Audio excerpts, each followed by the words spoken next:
கடலூரில் சாலை பாதுகாப்பு குறித்த விழிப்புணர்வு நிகழ்ச்சி. சாலை போக்குவரத்து விதிகளை பாதுகாக்கவும் நிலைநாட்டவும் உறுதிமொழி ஏற்பு.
திண்டிவனம் மரக்காணம் சாலையில் வசிக்கும் நரிக்குறவர் குடும்பங்களுக்கு 2.5 சென்ட் இடம் ஒதுக்கி தர வலியுறுத்தி சட்டமன்ற உறுப்பினர் அர்ஜுனன் மரக்காணம் வட்டாட்சியரிடம் மனு வழங்கினார்.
ஊத்தங்கரை ஒன்றியத்திற்கு உட்பட்ட கணக்கம்பட்டி பகுதியில் மக்கள் தொடர்பு திட்ட முகாம் நடைபெற்றது.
சென்னை கிண்டி அரசு மருத்துவமனை மருத்துவர் தாக்கப்பட்டதை கண்டித்து கோவில்பட்டி அரசு தலைமை மருத்துவமனை மருத்துவர்கள் பணிகளை புறக்கணித்து கருப்பு பேட்ஜ் அணிந்து ஆர்ப்பாட்டத்தில் ஈடுபட்டனர்.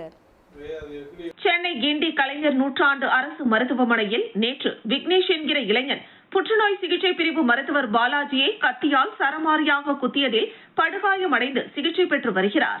இந்த சம்பவத்தை கண்டித்து தமிழகம் முழுவதும் மருத்துவர்கள் போராட்டத்தில் ஈடுபட்டு வருகின்றனர். இந்த நிலையில் தூத்துக்குடி மாவட்டம் கோவில்பட்டி அரசு தலைமை மருத்துவமனை அவசர சிகிச்சை பிரிவு முன்பாக தமிழ்நாடு அரசு மருத்துவர்கள் சங்கம் சார்பில் மருத்துவர் மோசஸ் பால், துரை பத்மநாபன் மற்றும் இந்திய மருத்துவ சங்கம் சார்பில் மருத்துவர்கள் மதனகோபால், சிவநாராயணன், பத்மாவதி, பூவேஸ்வரி தலைமையில் மருத்துவர் பாலாஜி தாக்கப்பட்ட சம்பவத்தை கண்டித்து கண்டன ஆர்ப்பாட்டம் நடைபெற்றது. ஆர்ப்பாட்டத்தின் போது மருத்துவர்கள் பயம் இல்லாமல் நோயாளிகளுக்கு சிகிச்சை வழங்கவும், மருத்துவமனை வளாகத்தில் உரிய பாதுகாப்பு வழங்க வலியுறுத்தியும், கோஷங்கள் எழுப்பி கருப்பு பேட்ஜ் அணிந்தும் பணிகளை புறக்கணித்தும் கண்டன ஆர்ப்பாட்டத்தில் ஈடுபட்டனர். இந்த ஆர்ப்பாட்டத்தால் அவசர சிகிச்சை பிரிவில் நடைபெறும் எந்த சிகிச்சையும் பாதிக்கப்படவில்லை. ஆனால் வெளி நோயாளி சிகிச்சை பிரிவுக்கு மருத்துவர்கள் வராததால் சிகிச்சை பெற வந்த நோயாளிகள் சிகிச்சை பெற முடியாமல் திரும்பி சென்றனர். சகோதரர் டாக்டர் பாலாஜி ஒரு ஆன்காலஜிஸ்ட் இருக்காரு. ஒரு கயவன் வைத்தியம் பார்க்க வந்த இடத்துல கத்தியை எடுத்து பயன்படுத்தி அவனை கழுத்தில் கத்தியால் குத்திருக்காரு. ஆர்ப்பாட்டம், கண்டன ஆர்ப்பாட்டம் நடைபெற்று கொண்டிருக்கிறது. இங்கே நம்ம கோரிக்கையில் வாசிக்கிறேன், சொல்ல சொல்ல நீங்கள் அதே உறுதி செய், உறுதி செய், உறுதி செய், உறுதி செய், மருத்துவ பணியாளர் பாதுகாப்பை உறுதி செய், மருத்துவ பணியாளர் பாதுகாப்பை உறுதி செய், பாதுகாப்பு வேண்டும், மருத்துவர்களுக்கு பாதுகாப்பு வேண்டும், உறுதி செய், உறுதி செய், உறுதி செய், உறுதி செய், மருத்துவ பணியாளர் பாதுகாப்பை உறுதி செய், மருத்துவ பணியாளர் பாதுகாப்பை உறுதி செய், வேண்டும் வேண்டும் வேண்டும் வேண்டும், மருத்துவர் உயிருக்கு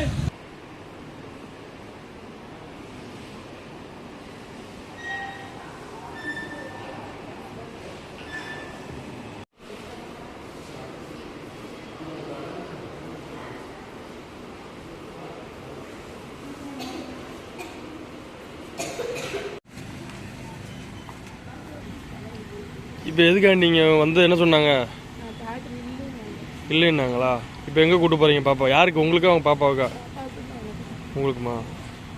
மருத்துவ சங்கம் கோவில்பட்டி மற்றும் அரசு மருத்துவர் தமிழ்நாடு அரசு மருத்துவர்கள் சங்கம் சார்பாக இன்று கோவில்பட்டி அரசு மருத்துவமனையில் நேற்றைய தினம் கலைஞர் நூற்றாண்டு சிறப்பு விழா மருத்துவமனையில் டாக்டர் பாலாஜி அவர்களை தாக்கப்பட்டதை கண்டித்து ஆர்ப்பாட்டம் நடந்து கொண்டிருக்கிறது. இந்த ஆர்ப்பாட்டத்தில் வெளிநோயாளிகள் சிகிச்சை பிரிவு மாற்றம் நாங்கள் புறக்கணிக்கின்றோம். அவசர சிகிச்சை எந்த வகையிலும் புறக்கணிக்கப்படவில்லை. உயிர்காக்கும் சிகிச்சை எதுவாயினும் அரசு மருத்துவமனையிலும் சரி, தனியார் மருத்துவமனையிலும் சரி, எந்த பிரச்சனையும் இல்லாமல் நடந்து கொண்டுதான் இருக்கிறது. இதன் மூலம் நாம் அரசுக்கு விடுக்கும் கோரிக்கை என்னவெனில், மருத்துவர்கள் மற்றும் மருத்துவ பணியாளர்கள் விருத்தாச்சலத்தில் மருத்துவர்கள் போராட்டத்தில் ஈடுபட்டு பணிக்கு வராததால் கர்ப்பிணிகள், குழந்தைகள் பாதிப்புக்கு உள்ளாகினர். சென்னையில் நேற்று மருத்துவர் பாலாஜி தாக்கப்பட்டதை கண்டித்து இரண்டாவது நாளாக தமிழ்நாடு அரசு மருத்துவர்கள் சங்க மருத்துவர்கள் போராட்டத்தில் ஈடுபட்டனர். இந்த நிலையில் கடலூர் மாவட்டம் விருத்தாச்சலம் மருத்துவமனையில் மருத்துவர்கள் போராட்டத்தில் ஈடுபட்டதால் பரபரப்பு ஏற்பட்டது. இதனால் நீண்ட நேரம் குழந்தைகள், கர்ப்பிணி பெண்கள், வயதானவர்கள், உள் நோயாளிகள், வெளி நோயாளிகள் என 100க்கும் மேற்பட்டோர் அவதியடைந்தனர். மேலும் அவசர சிகிச்சைக்கு வந்தவர்களும் ஏமாற்றத்துடன் திரும்பி சென்றனர். பின்பு நீண்ட நேர பேச்சுவார்த்தைக்கு பிறகு மருத்துவர்கள் சிகிச்சை அளித்தனர்.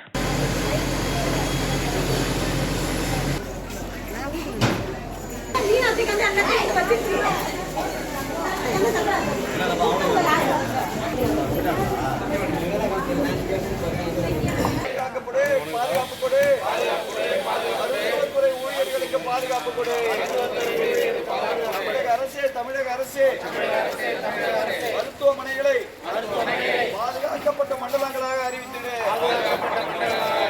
தமிழக அரசு பாதுகாப்பு கொடு, மருத்துவத்துறை ஊழியர்களுக்கு பாதுகாப்பு கொடு. தமிழக அரசு இது கொலைவெறி தாக்குதல் நடைபெற்றுள்ளது. அந்த தாக்குதலிலே அவரது கழுத்திலே 7 குத்துக்காயங்கள் ஏற்பட்டு உயிருக்கு ஆபத்தான நிலையிலே அறுவை சிகிச்சை செய்யப்பட்டு தற்போது அவர் உடல்நிலை தேறி வருகிறது. விருத்தாச்சலம் அருகே பா எடக்குப்பம் நொண்டி வீரன் கோவில் கும்பாபிஷேக விழா ஏராளமான பக்தர்கள் கலந்து கொண்டு சுவாமி தரிசனம் செய்தனர். கடலூர் மாவட்டம் விருத்தாச்சலம் அருகே உள்ள பா எடக்குப்பம் கிராமத்தில் அமைந்துள்ளது ஸ்ரீ நொண்டி வீரன் கோவில். இந்த கோவில் புனரமைக்கப்பட்டு ஸ்ரீ நொண்டி வீரனார் சுவாமிகளுக்கு ஜீர்ணோத்தாரண அஷ்டபந்தன மகா கும்பாபிஷேகம் நடைபெற்றது. கும்பாபிஷேக விழாவை முன்னிட்டு நேற்று மாலை மங்கள இசையுடன் விக்னேஸ்வர பூஜை, வாஸ்து சாந்தி, மிருஷம் கிருஷ்ணம், ரக்ஷபந்தனம், கும்ப அலங்காரத்துடன் முதல் கால பூஜை நடைபெற்று திரவியாகுதி, மகா பூர்ணாகுதியுடன் மகா தீபாராதனை காண்பிக்கப்பட்டது. அதனைத் தொடர்ந்து 2ஆம் கால பூஜை ஆரம்பமாகி கோ பூஜை, விக்னேஸ்வர பூஜை, புண்ணியாக வாசனம், நாடி சந்தானம், மகா பூர்ணாகுதி நடைபெற்று மகா தீபாராதனை காண்பிக்கப்பட்ட பிறகு கடம் புறப்படப்பட்டது. பின்னர் பூர்வாங்க பூஜைகள், சுந்தர முருகன் குருக்கள் தலைமையிலான சிவாச்சாரியார்கள் வேத மந்திரங்கள் முழங்க நொண்டி வீரனாருக்கு கும்பாபிஷேகம் செய்யப்பட்டது. அதனைத் தொடர்ந்து நொண்டி வீரனார் கோபுர கலசங்களுக்கு புனித நீர் ஊற்றப்பட்டு மகா கும்பாபிஷேகம் நடைபெற்று மகா தீபாராதனை காண்பிக்கப்பட்டது. விழாவிற்கான ஏற்பாடுகளை ஆலய நிர்வாக குழுவினர் மற்றும் பா எடக்குப்பம் கிராம பொதுமக்கள் சிறப்பாக செய்திருந்தனர்.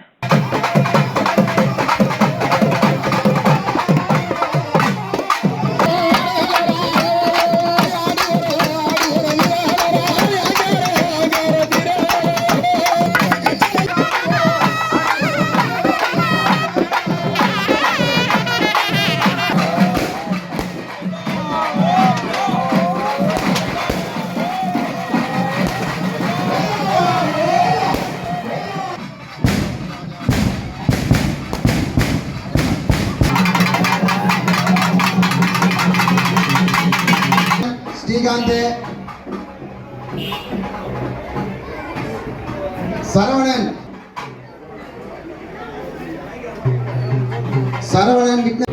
இப்போ ஒரு வாட்டி ஊத்திட்டு வாங்கப்பா.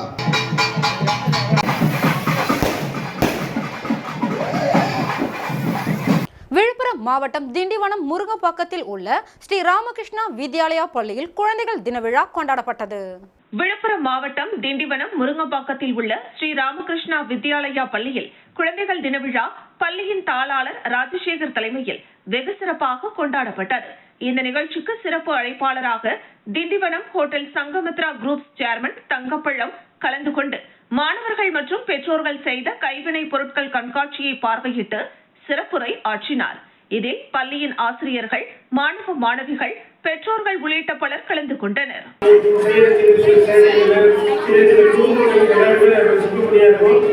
அவங்க குழந்தைகளை அந்த மாதிரி குழுக்கள் செய்யும் போது நம்ம நல்ல படிப்பு வருதா, நல்ல நாலேஜ் இருக்கா, ஸ்போர்ட்ஸ்ல இன்ட்ரெஸ்டா இருக்காங்களா,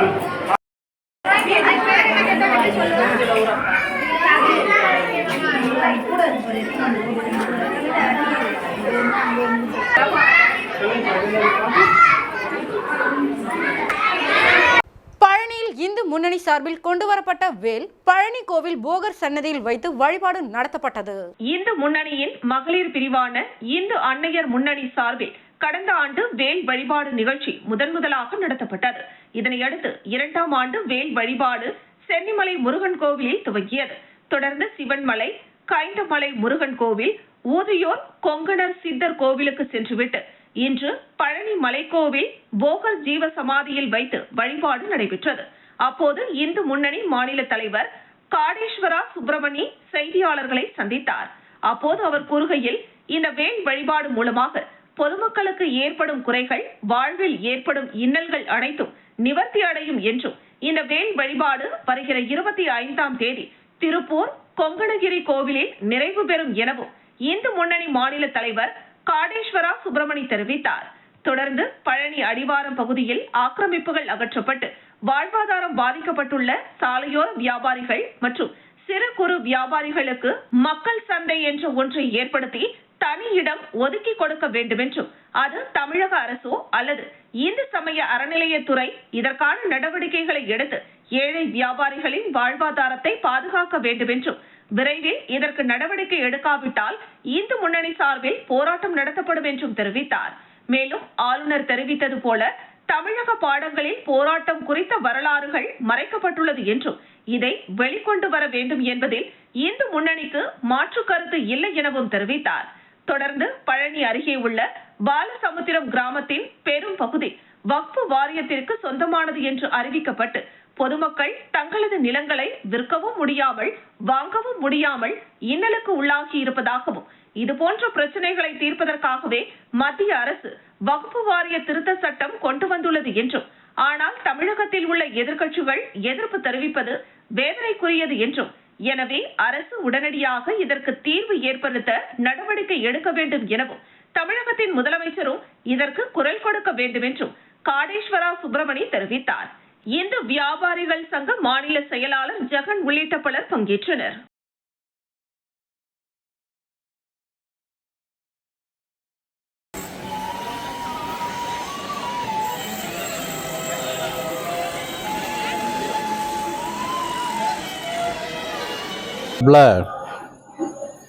வேல் வழிபாடானது போன ஆண்டு துவங்கியது. சென்னிய மலையை கிறிஸ்தவ மலையா மாற்றுவோம் அப்படின்னு சொன்னதை கண்டித்து அந்த பகுதியில் 50,000க்கு மேற்பட்டவங்க அதுக்கு எதிர்ப்பு தெரிவித்து கூடியிருந்தாங்க. அப்போ முடிவானது வேல் வழிபாடு நடத்தணும். அப்படி போன ஆண்டு ஜனவரி 1ஆம் தேதி சென்னிமலையில் ஆரம்பித்து பழனியில் அந்த வேல் வழிபாடானது நிறைவு பெற்றது. திண்டிவனம் சார் ஆட்சியர் அலுவலகத்தில் விவசாயிகள் குறைதீர்ப்பு கூட்டம் நடைபெற்றது. திண்டிவனம் சார் ஆட்சியர் அலுவலகத்தில் விவசாயிகளுக்கான குறைதீர்ப்பு கூட்டம் நடைபெற்றது. விழுப்புரம் மாவட்டம் திண்டிவனம் அடுத்த ஜக்கம்பேட்டையில் உள்ள சார் ஆட்சியர் அலுவலகத்தில் திண்டிவனம், செஞ்சி, மயிலம் ஆகிய சட்டமன்ற தொகுதிகளுக்குட்பட்ட விவசாயிகளுக்கான குறைதீர்ப்பு நாள் கூட்டம் சார் ஆட்சியர் திவ்யான்ஷு நிகாம் தலைமையில் நடைபெற்றது. இதில் திண்டிவனம், செஞ்சி, மரக்காணம், மயிலம், மேல்மலையனூர் ஆகிய பகுதிகளைச் சேர்ந்த விவசாயிகள் மற்றும் விவசாய பிரதிநிதிகள் கலந்து கொண்டு பல்வேறு கோரிக்கைகளை முன்வைத்தனர். பின்னர் பேசிய சார் ஆட்சியர் குறைதீர்ப்பு நாள் கூட்டத்தில் கலந்து கொண்டு குறைகளை தெரிவித்த விவசாயிகளுக்கு துறை சார்ந்த அலுவலர்களிடம் விசாரணை செய்து துரித நடவடிக்கை எடுக்க வேண்டும் என உத்தரவிட்டார். இதில் வட்டாட்சியர்கள், வட்டார வளர்ச்சி அலுவலர்கள், வேளாண் துறை, தோட்டக்கலைத்துறை உள்ளிட்ட பல்வேறு துறை சார்ந்த அலுவலர்களும் கலந்து கொண்டனர்.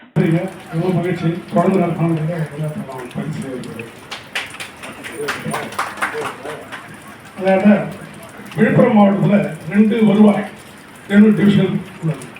ஒன்று வந்து விழுப்புரம் ரெவன்யூ டிவிஷன்.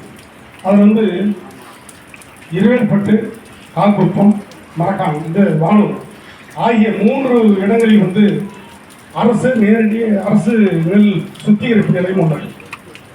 ஆனால் இவ்வளவு பெரிய திண்டிவனம் வருவாய் கோட்டத்தில் மேல்மலையனூர், செஞ்சி, திண்டிவனம், மரக்காணம் இந்த வருவாய் கோட்டத்தில் அரசு விதை சுத்திகரிப்பு நிலையம் இல்லை. எனவே சாராட்சியர்களுடைய ஆளுமைக்கு உட்பட்ட இந்த நீங்கள் அதை மறுசீரமைக்க நடவடிக்கை எடுக்கணும் என்று நேரத்தில் பயிர் செய்யறதுக்கு அதுக்கு நாங்கள் பொருளாதாரம் கொடுத்துருக்கோம். நாங்கள் ரொம்ப பாதிக்கப்படுறோம். அதே மாதிரி பார்த்தீங்கன்னா வீடு கொடுத்துட்றாங்க, பாத்ரூம் கொடுக்குறாங்க. தண்ணி மணல் வாங்கிறதுக்கு மணல் கிடையாது. அது அரசாங்க வேலை. உளுந்தூர்பேட்டை அருகே நடைபெற்ற மக்கள் தொடர்பு முகாமில் கலந்து கொண்ட பொதுமக்கள் மாவட்ட ஆட்சியரிடம் கோரிக்கை மனுக்களை அளித்தனர். கள்ளக்குறிச்சி மாவட்டம் உளுந்தூர்பேட்டை அருகே உள்ள எம் குன்னத்தூர் கிராமத்தில் மாவட்ட ஆட்சியர் பிரசாந்த் தலைமையில் மக்கள் தொடர்பு முகாம் நடைபெற்றது. வருவாய் மற்றும் பேரிடர் மேலாண்மை துறை சார்பில் நடைபெற்ற நிகழ்ச்சியில் உளுந்தூர்பேட்டை தொகுதி சட்டமன்ற உறுப்பினர் மணிகண்ணன் கலந்து கொண்டு பல்வேறு துறைகளின் சார்பில் வீட்டு மனைப்பட்டா, சொட்டு நீர் பாசன உபகரணங்கள், மரக்கன்றுகள், தையல் இயந்திரம் மற்றும் மாற்றுத்திறனாளிகளுக்கு வீல்சேர் ஆகியவற்றை வழங்கி பொதுமக்களிடம் கோரிக்கை மனுக்களை பெற்றனர். இதில் மாவட்ட வருவாய் அலுவலர் சத்யநாராயணன், உளுந்தூர்பேட்டை வட்டாட்சியர் அனந்தகிருஷ்ணன், மாவட்ட கவுன்சிலர் பிரியா பாண்டியன் மற்றும் பல்வேறு துறை சார்ந்த அதிகாரிகளும் ஏராளமான பொதுமக்களும் கலந்து கொண்டனர். எப்படி விசாரிக்கணுமோ அந்த மாதிரி விசாரிச்சு தரக்கூடிய நோட்டீஸ் கொடுத்து அழைச்சு விசாரிச்சு அவங்க டைம் கேட்டால் கூடுதல் டைம் கொடுத்து பக்கத்து வீட்டில் இருக்க பிரச்சனைனா அது வேகமாக முடிக்க முடியாது. அது வந்து ப்ரொசீஜர் ஃபாலோ பண்ணி தான் முடிக்க முடியும். அது எல்லாமே ப்ராப்ளம் அடிப்படையில் 1,40,000 மக்கள்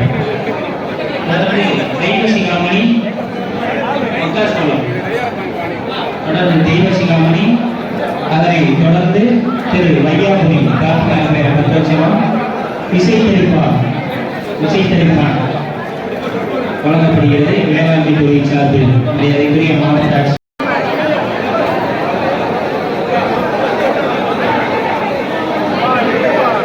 மனப்பூர்வமான நன்றியையும் வாழ்த்துகிறேன்.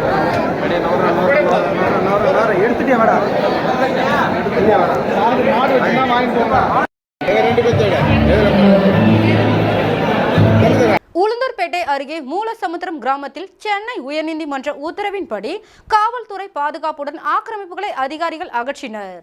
கள்ளக்குறிச்சி மாவட்டம் உளுந்தூர்பேட்டை அருகே மூலசமுத்திரம் கிராமத்தை சேர்ந்த ரத்தினம் மகன் ஆறுமுகம் என்பவருக்கு சொந்தமான 5.5 சென்ட் வீட்டு மனையில் கோவில் சிலைகள் மற்றும் தேர் நிற்பதற்கு கட்டிடம் கட்டி ஆக்கிரமிப்பு செய்யப்பட்டது. அதனைத் தொடர்ந்து சென்னை உயர்நீதிமன்றத்தில் வழக்கு தொடர்ந்த நிலையில் தற்பொழுது சென்னை உயர்நீதிமன்ற உத்தரவின்படி கட்டிடங்களை இடிக்க சென்ற அதிகாரிகளிடம் அப்பகுதி பொதுமக்கள் எதிர்ப்பு தெரிவித்தனர். மேலும் வட்டாட்சியர் தலைமையில் காவல்துறையினரின் பாதுகாப்புடன் பிடிஓ, கிராம வருவாய் ஆய்வாளர் உள்ளிட்ட அதிகாரிகள் அளவீடு செய்யப்பட்டு கான்கிரீட் கட்டிடத்தை ஜேசிபி இயந்திரம் மூலம் அதிகாரிகள் ஆக்கிரமிப்புகளை அகற்றினர். இதனால் அப்பகுதியில் பரபரப்பு ஏற்பட்டது.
பிரசித்தி பெற்ற காமாட்சி அம்மன் கோவிலில் மகா கும்பாபிஷேக விழா வெகு விமர்சையான முறையில் நடைபெற்றது.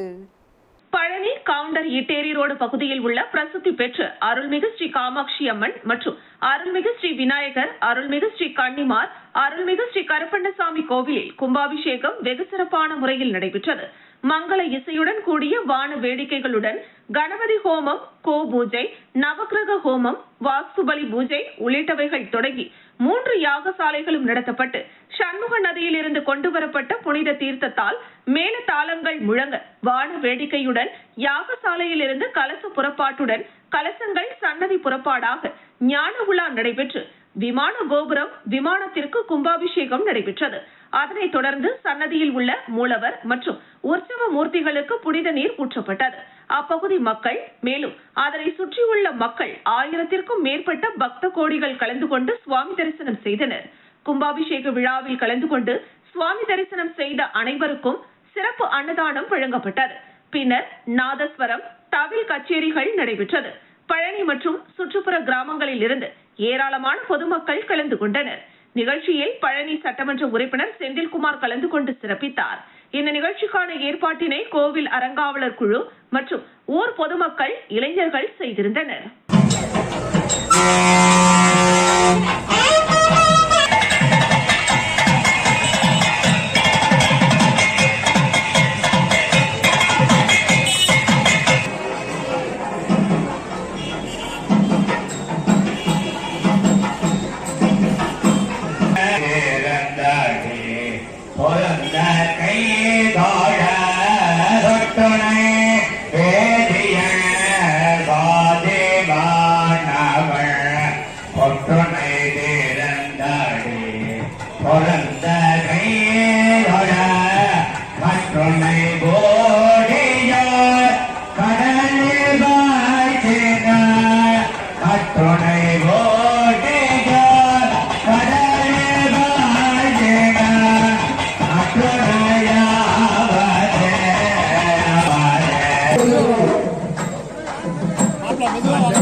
போதும் அப்படியே போதும்